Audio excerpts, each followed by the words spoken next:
This story took place when I was 23 years old, close to 10 years ago. I was living in upstate New York in a very rural area with my ex-boyfriend and his family.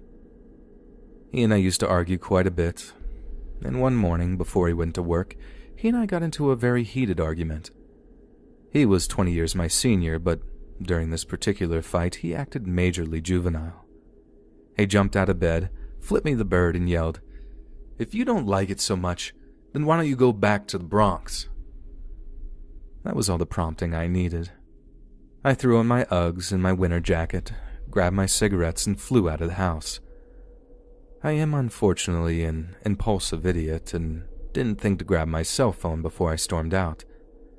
I didn't drive, so my only option was to walk. I don't think at the time that I intended to walk back to the Bronx, as I was a 3-hour car ride upstate, but I just needed to go for an angry, dramatic walk. I realized once I got to this road at the entrance of the trailer park that I had no idea where anything really was around me, as I had only lived there for a few months at that point and we really didn't go out a lot. I banked left and just walked and walked where I knew civilization was. I found myself walking alongside a very busy stretch of road with 18-wheelers flying by, spraying me with slushy snow and soaking my shoes. I saw my then-boyfriend driving by on his way to work, and he sped up as he drove past me, evidently still angry about our fight. I thought for sure he was going to turn around at some point, but he never came back. I pressed on, deciding instead to try to walk to my best friend's mother's house, which I knew to be in the same town. It started to snow and I was losing momentum. I passed by a VFW where a nondescript pickup truck was parked in the driveway.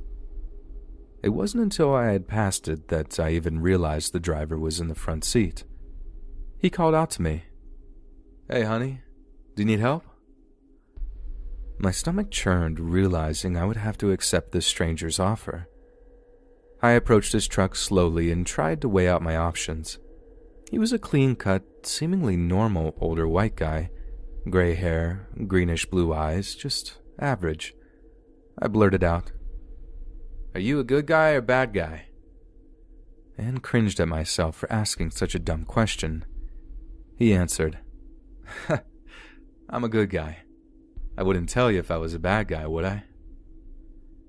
I ignored the bells going off in my head and got in the front seat with him. As we drove, I realized I had no clue where my friend's mom actually lived. I knew the name of the road she lived on, but it spanned a good distance, so it wasn't very helpful in terms of finding my destination. I asked to borrow his cell phone so I could try calling my best friend to ask where I was going. I called her 3 times and she didn't answer because she didn't recognize the number. I started to feel inexplicably hopeless. After a few minutes, he asked me where I was from and why I was out in the middle of nowhere in the snow wearing pajamas. I explained I was originally from the Bronx and that I had gotten into a fight with my boyfriend. He paused and said, "Hey, you wouldn't be interested in making a little money, would you?" I chuckled nervously and said, "Oh, no thanks, though." He responded, "Well, I just figured since you said you were from the Bronx," and trailed off. Realizing at that point I was almost definitely in deep doo-doo, I muttered, "Oh, sure." He eyed me up and down and laughed to himself before sneering. Sure, she says. I started to panic big time, but knew I couldn't show my fear. I scoured the scenery for a pillowy snowbank that I could land in if I leapt out of the truck, to no avail. The houses were so few and far in between, I became certain this would be how I met my demise. I'll never know why, but it was at this point that he decided to ask me who I was going to see. I quickly blurted out my best friend's mom's name and her husband's full name. He instantly perked up and explained that he knew the husband and how they used to snowmobile together 20 years ago. I felt the greatest wave of relief when he explained that he knew exactly where his old buddy lived. When we finally pulled up to that big yellow house, it was like arriving to the promised land. I sheepishly asked his name. "Steve," he said, and then asked mine. I gave him a fake name, spat out a nonsense thank you, and ran as fast as I could from his truck to the porch. I crashed through the front door and locked it behind me. I immediately start crying and running through the house trying to find my friend's mom. I had awoken her from a sound sleep, but she didn't say a word about it upon seeing how shaken up I was. Once I knew I was safe with her, I explained everything. The fight, the fleeing, the weird guy and his proposition, and she listened, horrified and curious at the same time. She made me promise to never do anything so reckless again, and that if I ever needed her, to call her. She told me she would ask her husband when he got home about this Steve guy and find out more about him.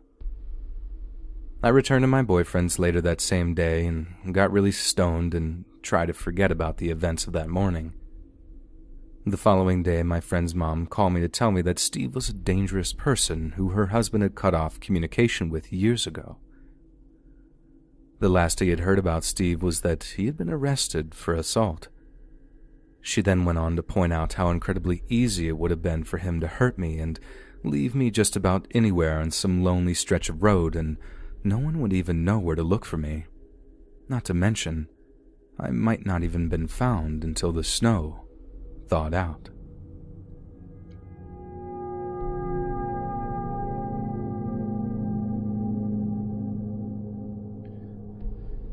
These events happened over several months in 2016, when me and my sister, then 16 and 14, first moved into our most recent apartment complex with our mother. We now call it the apartment complex from hell because there were many incidents like this. Admittedly, we were still into the hoverboard craze then and would ride them around. This is how we met Savannah. She was our age and lived in our building. She asked to hang out, and we were happy to hopefully make new friends, so we said yes. We hung out outside the complex at a little park.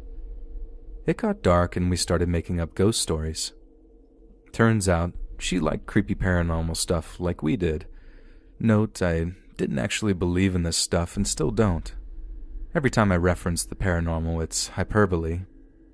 As we were walking home, though, the light in one of the apartment hallways flickered, and I joked and said it was a spirit trying to communicate with us. Savannah made up a flash once for yes, twice for no system to communicate with the spirit, and we messed around a bit. We thought it was just harmless fun. The next day, she runs over to us excited.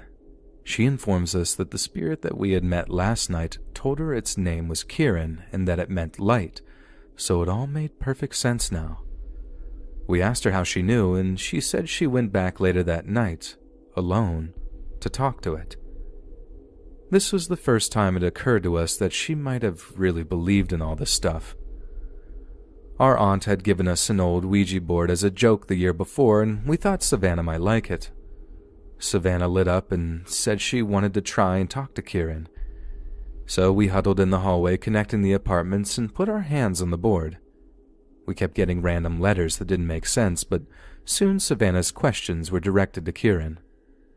We felt her moving the planchette and called her out, but she got mad and said she'd prove it. She took her hand off the planchette and it no longer moved. She just huffed and insisted it wasn't her. Over the next few weeks, we did mostly normal stuff with her, but she kept talking about the ghosts and Ouija board until we broke down and played it again. This time we were introduced to a new ghost, Evan. We knew it was Savannah moving the planchette, but were curious about the story she was making, so let her follow through. Evan was a ghost, or demon rather, about our age who wanted free from a greater demon controlling him. That greater demon's name? Kieran. Savannah's parents called her inside, and conveniently, Evan had to go too. He told us he'd protect us against Kieran, especially Savannah. Savannah commented on how cute that was for him to offer. A few days go by normally, but then Savannah's back to tell us that she has a boyfriend. We're happy for her until she tells us his name is Evan.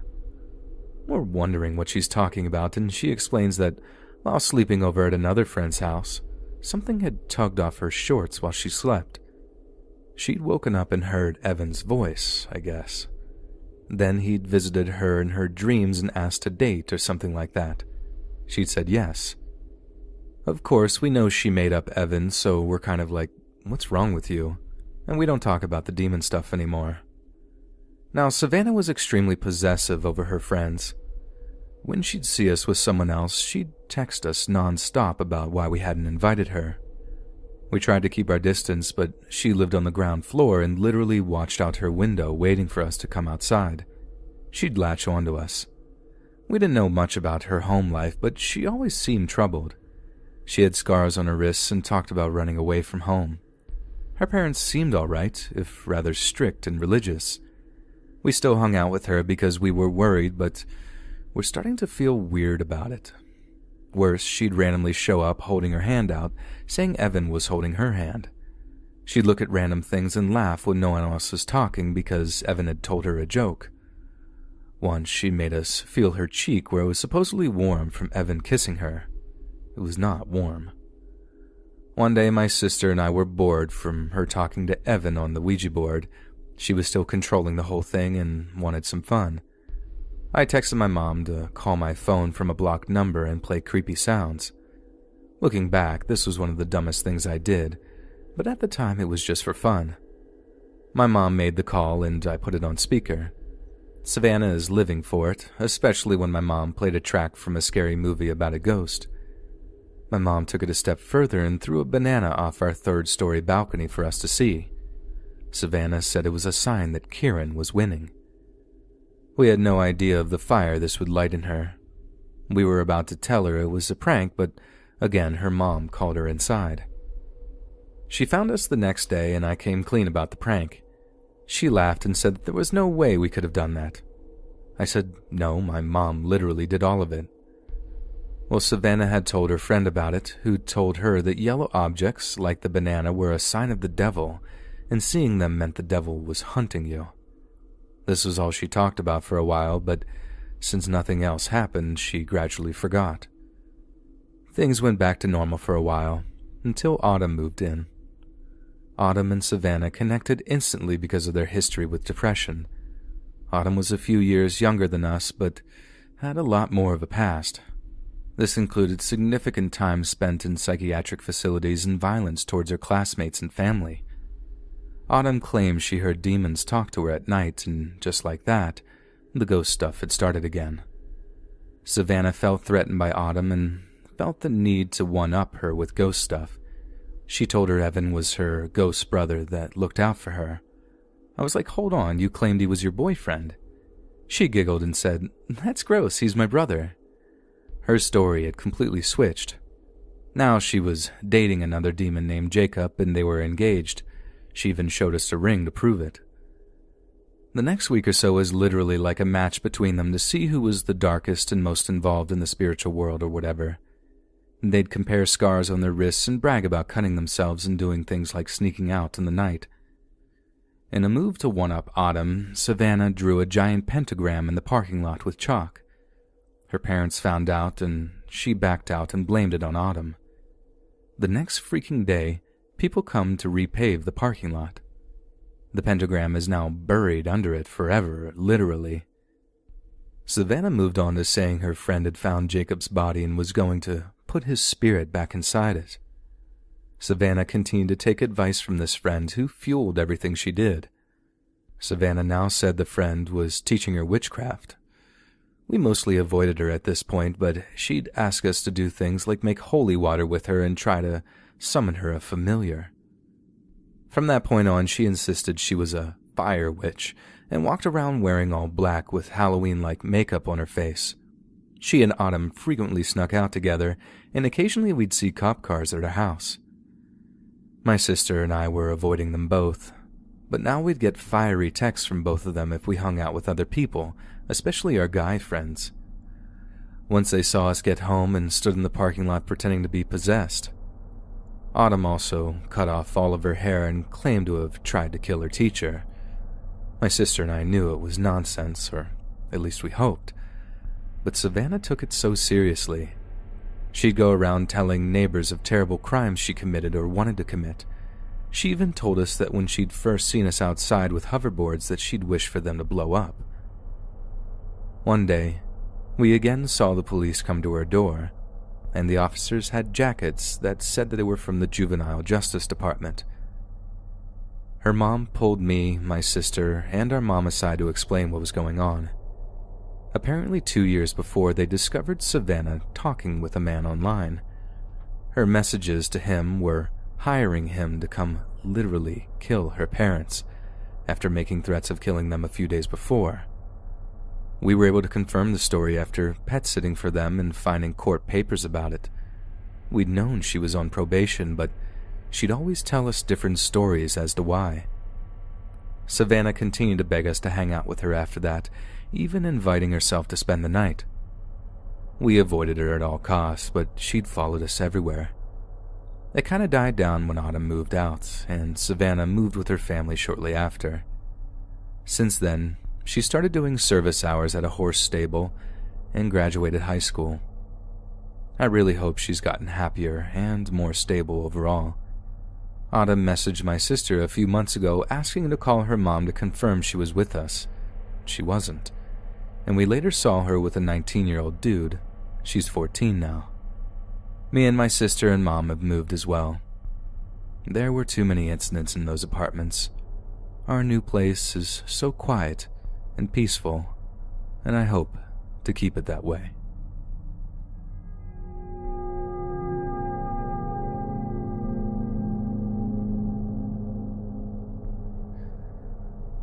When I was 12 years old, my family and I lived in an old apartment complex. I say old because it's been standing for well over 50 years by the time we moved in.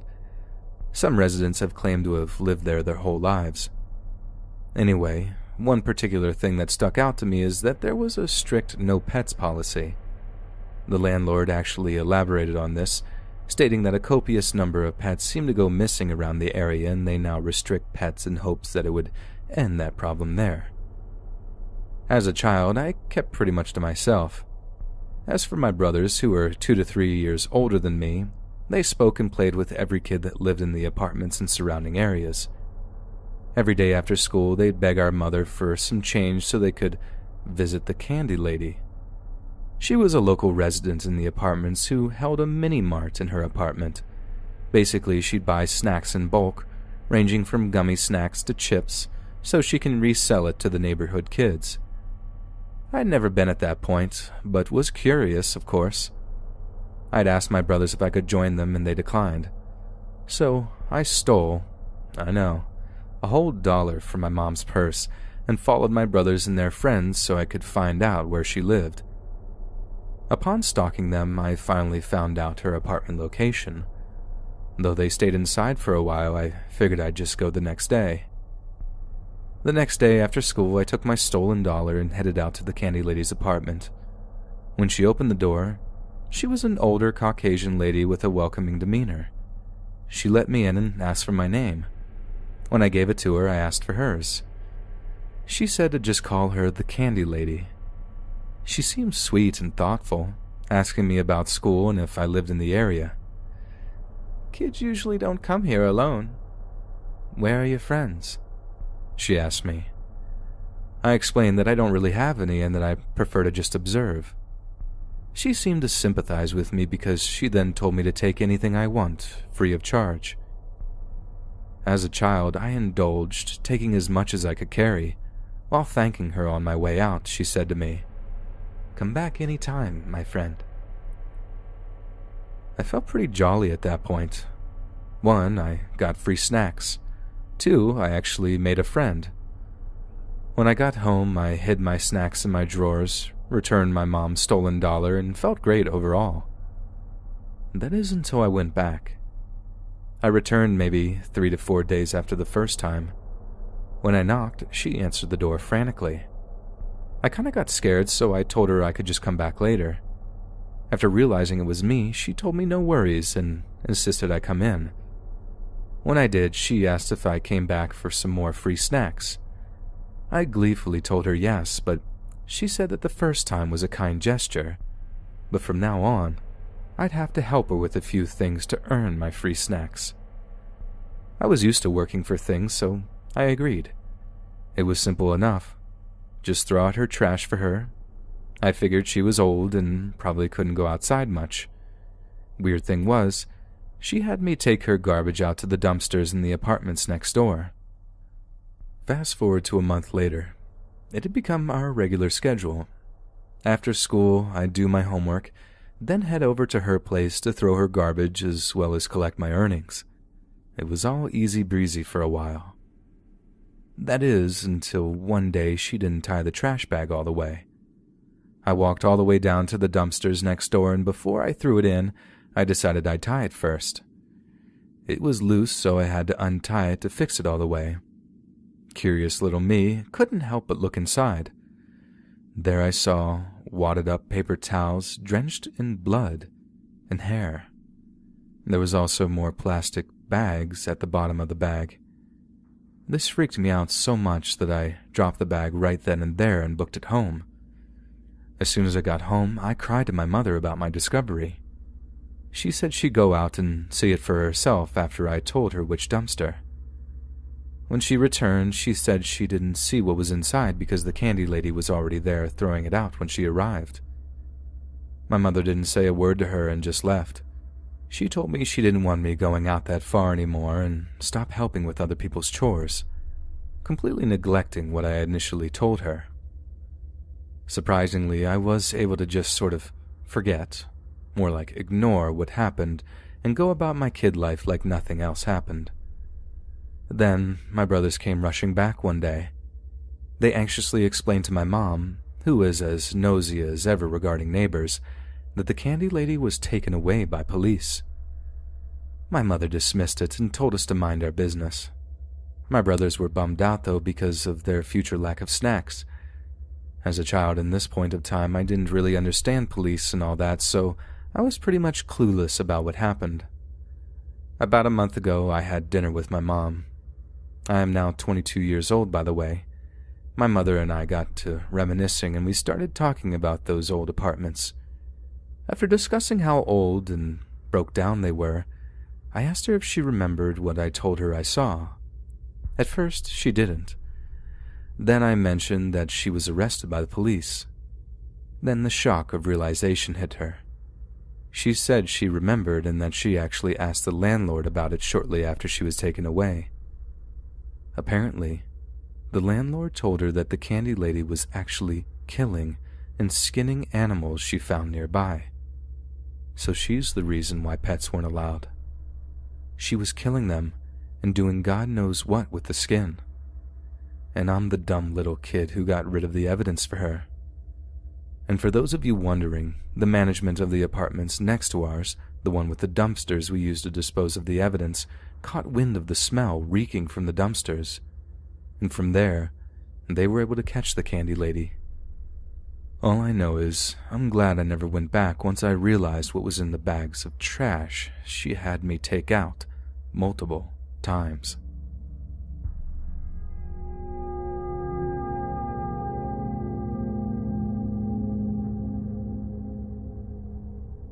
This happened in December 2010 and was on the UK TV show Crime Watch, Liverpool, England. Mid-December 2010, I was 16. I was off school for the half-term and was playing video games all day, basically. I live in a semi-detached 3-bedroom house. Due to my bedroom upstairs being fairly small, my mom let me have the back door downstairs as my room too. This had things like my PC, reptiles, guitars. This also had 2 double doors backing onto the garden. One night around 2 a.m. I was playing World of Warcraft and using Ventrilo talking to guild friends. Pretty standard night. At this time my sleeping pattern was horrible and I was staying awake all night playing WoW. I pretty much always have my back door a tiny little bit open to let some cool air in because of the heat coming from my computer at the time. This had never been a problem. We live in a relatively quiet area. Our garden backs onto a small wooded area, and the only people I'd ever seen in there were kids making dens or playing games. With having headphones in, I couldn't really hear anything outside because of the game volume, but I remember something catching my eye a little. My PC desk is about 3 feet from my double doors against a wall. Anybody outside would be able to see me sitting at the desk. I turned and see a hand opening the door. I froze and remember spinning around on my chair and ripping my headphones out. This would also be a good time to add I was home alone. My mom and dad were at a wedding party and I was fine with staying home. A man about 30 with a shaved head and a scruffy beard was standing at the door. We sort of stared at each other for a few seconds and I asked him to close my door and get out of the garden. He very casually walked in and just stood there. I remember freaking out a little and standing up and moving to the other side of the room. I moved towards a shelf where I had a penknife and took it out and told him to screw off. He said he knew nobody was home and asked me to let him stay on the couch until my parents' car turned up and then he would leave. I was super freaked out and again told him to leave the house. He got visibly agitated and started walking around my room looking into my reptile enclosures. I told him to leave or I was going to ring the police. I remember not being as terrified as I should have been for some reason. It was only after I realized what a bad situation this was. He said something along the lines of, "I'll be able to stab you before you phone the police, so if you get your phone, I've warned you." I remember then going out of the room, shutting the door behind me and leaning on it so he was locked in. I heard him walk to the door and try the handle. Then he started really pushing on it while screaming at me to move. I weighed up my options, and it seemed like the best option would be to run out the front door and knock on a neighbor's house. But my very small dog was asleep in my bedroom upstairs, and I would not leave him in the house with this person. I know my dad kept a police cosh in a cupboard in his bedroom, so I sprinted upstairs to find it. While rustling in the drawers, I heard him walking up the stairs. And through my parents' bedroom door he was staring at me through the spindles on the staircase. At this point I was panicking and terrified. He had a steak knife in his hand, also which he raised up to show me. I had the cosh and a penknife, and we were similar sizes. He didn't move for a bit until I asked him to please go because this wouldn't end well for one of us. He told me he would be back and walked back down the stairs. I heard him go through my room, which he came into but wasn't sure if he had gone. I slowly crept back down the stairs, but what made it even more intense is for some reason he had turned off every light. Before I got to the bottom of the stairs, I called the police while watching the doors to see if he came. He didn't. The police arrived 10 minutes later and my parents shortly after. They searched the woods behind my house, and in the fence facing my house they found some used needles, gloves, and a huge roll of carpet and about 10 cigarette stumps all in the exact same place. They suggested he may have been watching me because, in the dark, he would have a perfect view of my well-lit room through the doors. They never found him, but I never till this day leave my back doors unlocked anymore.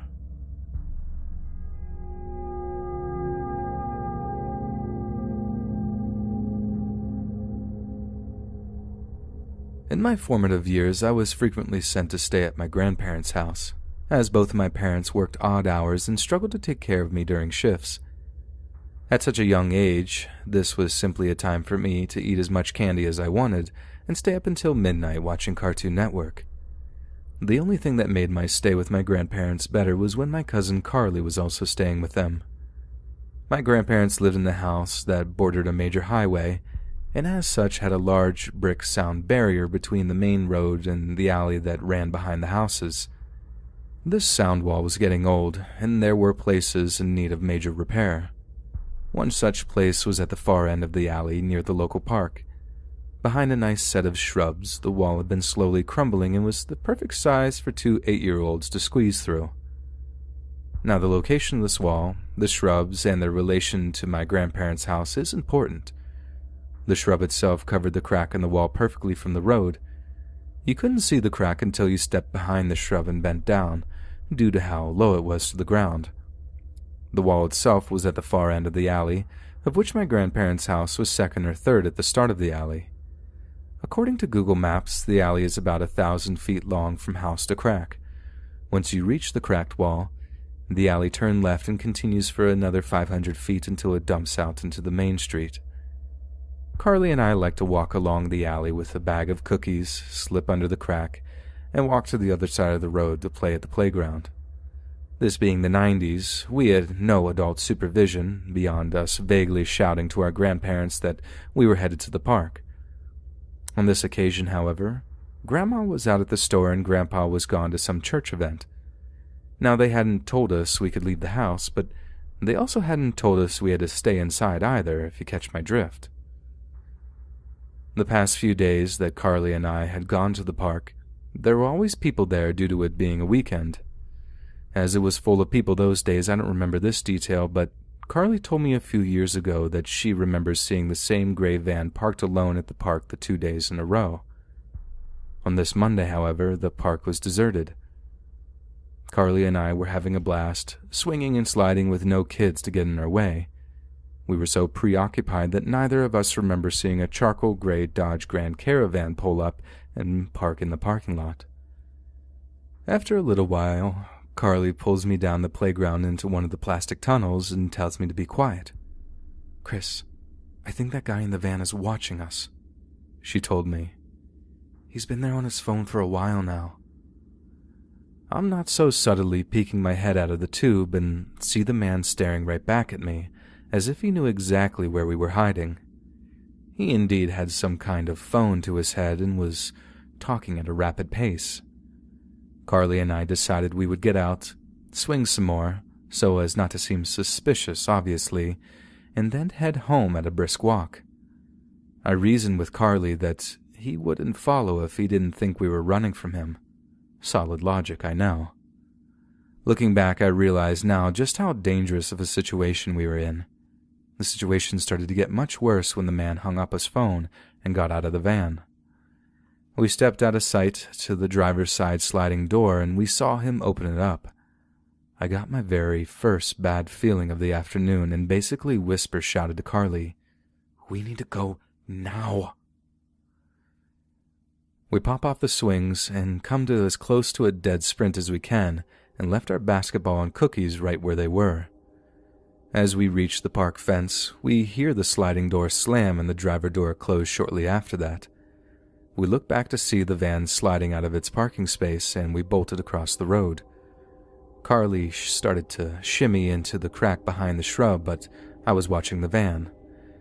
Instead of coming down the road we ran across, the van drove straight and disappeared from view. This is when my second very bad feeling kicked in. I grabbed Carly's shirt and pulled her back, telling her we needed to go another way. We both start walking down the main highway, cars whizzing by on the other side of the sound wall. As we reach the end of the wall and start to turn into the subdivision, we catch ourselves when the gray Dodge pulled out of the alley and turned down the street in front of my grandparents' house. We give the van a good 5 count and then sprint to the alley to make it inside the backyard. At this point, we bolt inside, lock every single lock we can find, and both grab kitchen knives and head to the living room. I don't know what we thought we would do with said knives, but we placed them on the ground and turned on some cartoons. A little while later, creepy man forgotten, I went to the kitchen to grab a Mountain Dew. Now my grandmother had this beautiful full-wall glass window sitting area put in a few years prior, and it had no shades or curtains. I thought nothing of this until I noticed a charcoal gray Dodge Grand Caravan slowly making its way down the street. With my 8-year-old reaction, I scream out and jump back and ran to the living room to tell Carly what I'd seen. We both proceed back to the kitchen, like the little dumb idiots we were, and peered over the ledge of the sitting area. The Dodge was stopped right in front of the house, and the man was staring right back at us. At that exact moment, we hear both the garage door opening to admit our grandmother and watch my grandfather come around the corner of the street. As soon as my grandpa parked his car in front of the house, Creepy McCreeper nonchalantly pulled away and drove off. Our grandpa was more than a little miffed that we had locked not only the knob and the deadbolt, but also the floor lock, chain, and door jamb lock on the front door. For context, the area they lived could be comparable to South Dallas or some of the nicer areas of Chicago. Once our grandma let him in, we were threatened with a whooping for touching the locks until my grandma persuaded him it was just kids being kids.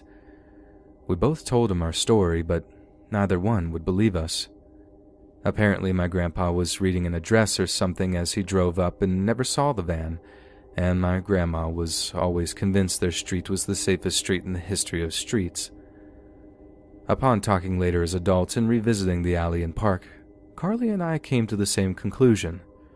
Regardless of whatever Creepy McCreeper wanted with us, he had been stalking us for at least a few days. As I said before, the crack was not visible in any shape or form, and you couldn't even see if you were taller than 5 feet due to the cramped space. Mr. Creeper had apparently watched us duck down at least once, and likely watched the alley end as well so as to know where we had came out. Carly swears she saw Mr. Creeper at the park later that summer in the same charcoal gray Dodge, but I never encountered him again. Sometimes Mr. Creepy pops up in my memories, even 15 years later, and I think about this story.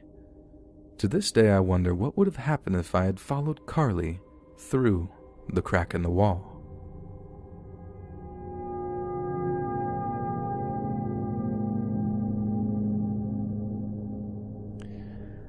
I'm not quite sure how to even start this story.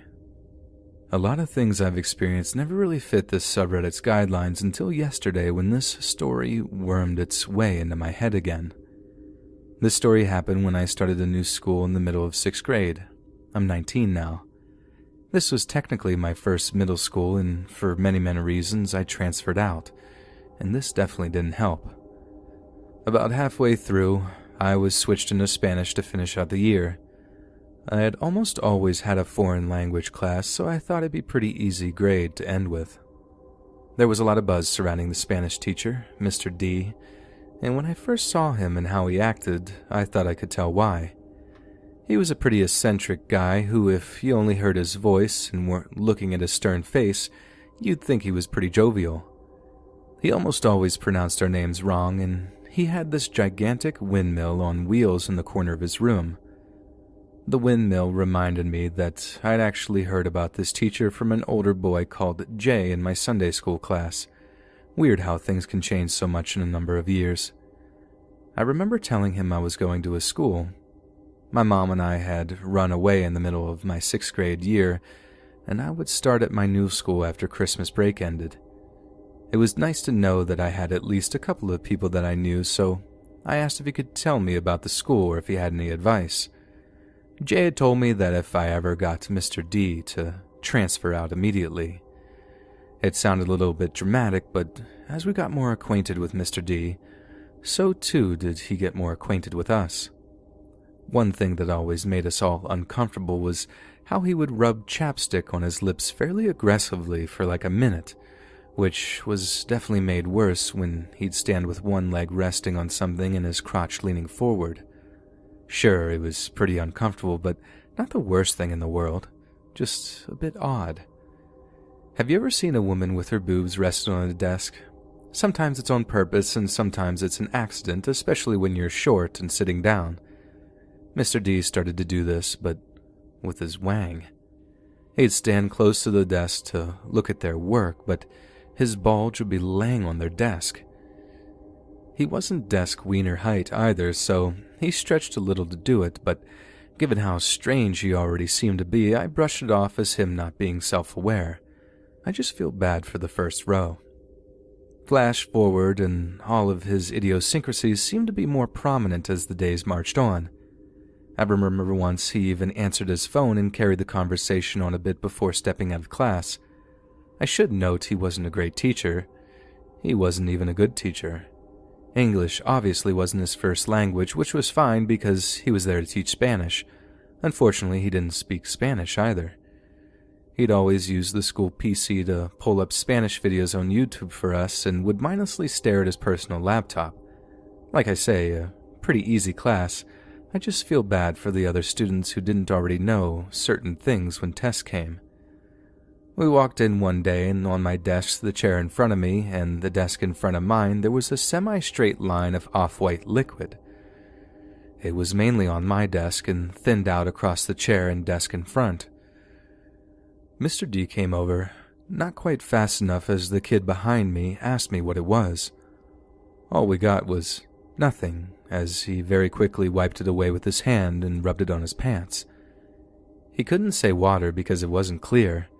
It really only looked like one thing, but there wasn't any way to definitely prove it was. I tucked my hands into my sleeves and did my best not to touch the desk. And about a week after that, I came into my English class I had at the end of the day to hear one of the girls having a pretty loud argument with our English teacher. I walked in at the middle, but the girl, Megan, was extremely upset and asking why she shouldn't go to the principal. Megan was a bit of a hothead, but she was still a really nice girl. I couldn't see her dramatizing a situation this much. I later found out what happened from my best friend at the time, who was in Mr. D's class when it went down. Their class was ahead of us, so their test was scheduled for that day. After papers were passed around, Mr. D went back to zoning out on his laptop until Megan needed to ask a question. She had her hand up for ages and he never noticed, so she went over to where he was and freaked out on him. He was watching adult films with the sound off on the laptop he always brought with him and gave all his attention to. So when I came in, Megan was being reprimanded for being pretty verbal with Mr. D. Our teacher was basically telling her she shouldn't have been upset with a teacher watching this in her class, and that it's his laptop, as if that somehow nullifies anything. Looking back, it explains so much of his shifty behavior. The desk wiener rests, the hardcore stares, the personal laptop at the time, and the definite jizz on our desk. It wasn't the first time he'd done it and wouldn't have been the last if he hadn't gotten suspended for the rest of the month. Mr. D disappeared and we had a sub finish out the rest of the year with us. I got the F out of that school and after everything that happened there, but still kept in touch with a couple of friends who went. They told me that Mr. D was back, but for a while was the gym teacher and co-soccer coach, and the next year taught English. I really want to say it surprises me he was brought back even without knowing anything about what he teaches, but it doesn't. In hindsight, that school was atrocious. I have so many memories of insane students and teachers alike and what they did. Another teacher was only given a suspension for actively looking down girls' shirts and up girls' skirts when they bent over. It's just concerning to know Mr. D probably still works there. I've had a lot of worse stuff happen to me, and I'd still suppress this memory for ages.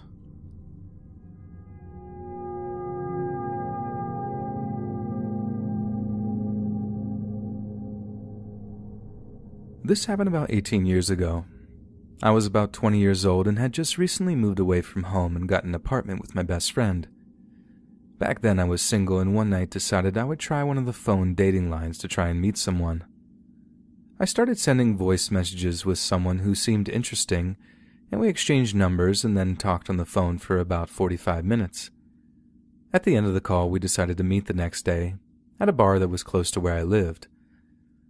The next day I went to the bar and waited for her.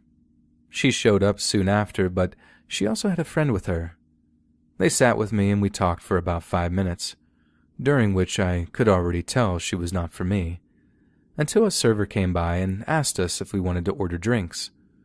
We all ordered, and when he asked for our ID, her friend didn't have ID. He told her she was going to have to leave. The two of them started grabbing their stuff, and she turned to me and said, "Let's go to another bar." I told them I was going to stay here and didn't feel like going anywhere else tonight. She insisted, but I continued to decline until the server made it clear they needed to leave right away. I assumed that me not leaving with them would have made it clear that I was not interested in her, but the next day she called me. We talked for a bit, and it got very creepy very quick. She started talking like she had her whole future planned out, where we would live, how many kids we would have, etc. I was not good with women back then and didn't know what to do. I kind of just panicked and let her talk until I was able to convince her that I needed to go. After that, I was scared to answer the phone. For the next 2 months, my roommate always answered the phone. She called about once or twice a day asking for me, and my roommate always told her I wasn't home. She would ask him to tell me to call her back. One night, after I had a bit too much to drink, me and my roommate were talking about the situation and what to do about it. At one point, I jokingly said, Just tell her I'm dead." His response was, "Okay." I thought I convinced him that I was joking after that, but that wasn't the case. The next day when she called, he did it. He advised her that I had died in a car accident. She started to cry and started asking him a ton of questions. All he kept telling her is that he didn't know anything. The police just notified him because he was my roommate. Eventually the call ended and we collectively hoped that this was finally over. It was not, though. 10 minutes later the phone rings. Obviously my roommate answers. He exchanges a few sentences and then holds the phone out for me to take it. I try to ask him what's going on, but he says nothing. I answer the phone and say, "Hello?" I start to get an earful. It was my father. I don't have a very common last name. This girl called everyone with my last name in the phone book, told them I was dead, and demanded to know when the funeral was. My father continued to lay into me, advising that I was lucky he was at my grandmother's house to take the call. He demands I fix the problem. I don't, though. She called back 20 minutes after my dad, and my roommate continues with the lie. After that, though, things seem great. Over a month goes by and everything seems cool. I finally start answering the phone again. One day, though, I answer the phone. It was her, but I didn't realize it and get a, "Who is this?" I tell them who it is, and immediately she starts laying into me. She starts telling me how she had been in mourning for over a month. She then starts telling me how horrible I am for doing what I did. Finally, she starts to ask me questions like, "How can you do something like this to someone? How do you think I felt during all of this?" I never speak a word past my initial hello and advising who I am. After each question, there's about a 1-minute pause before she starts up again, and this goes on for about 20 minutes. Then, the most unbelievable moment of my life occurs. She says to me, "So I don't know how much I can trust you anymore, but this is something we'll have to work around." There's a slight pause, and she ends the call. After that, I had my roommate call her number and clearly lay out that I'm not interested. And even though it was passive-aggressive, luckily, it ended there.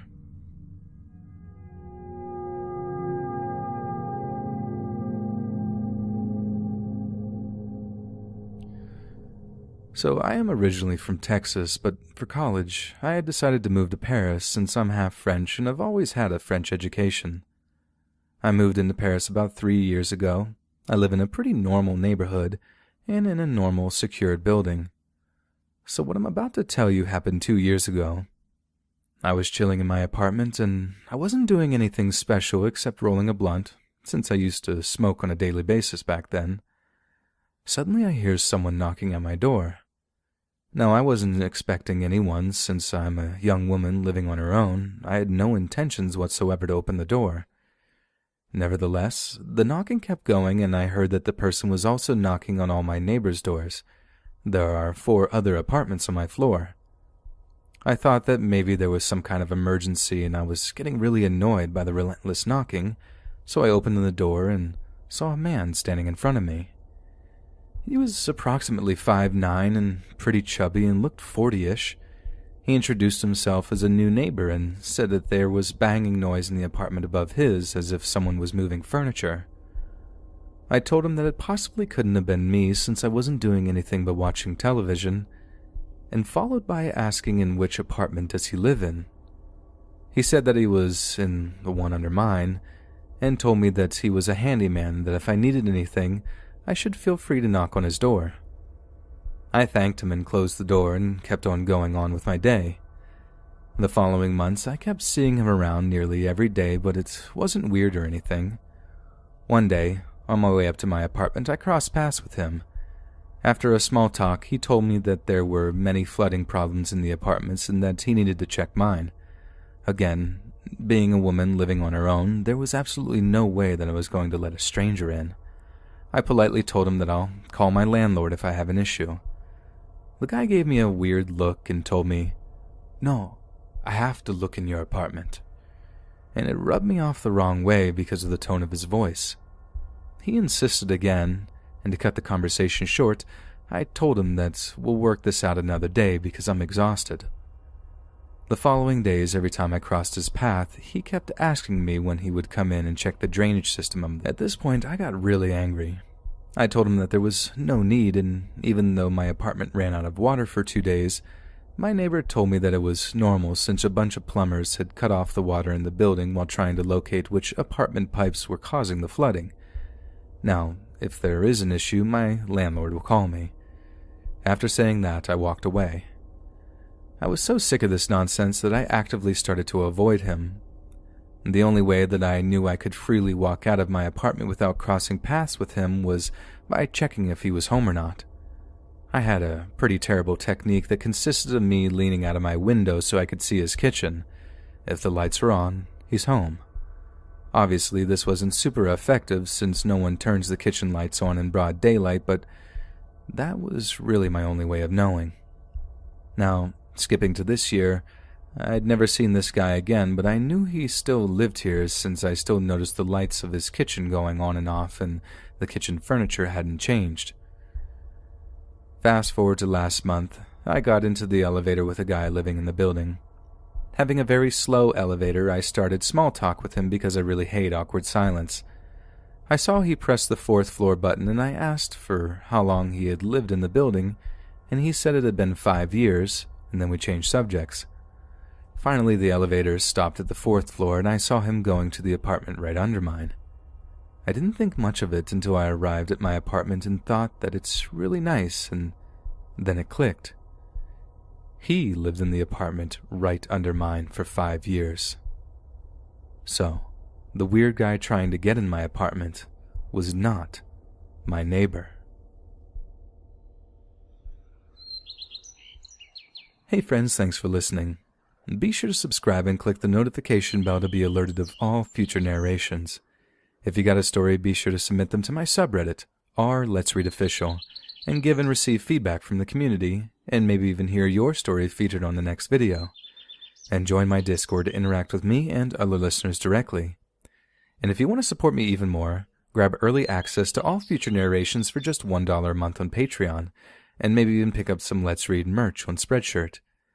And check out the Let's Read podcast, where you can hear all these stories in long compilation form and save huge on data, located anywhere you listen to podcasts. Links in the bio. Thanks so much, friends, and remember, there's ghosts in my sink.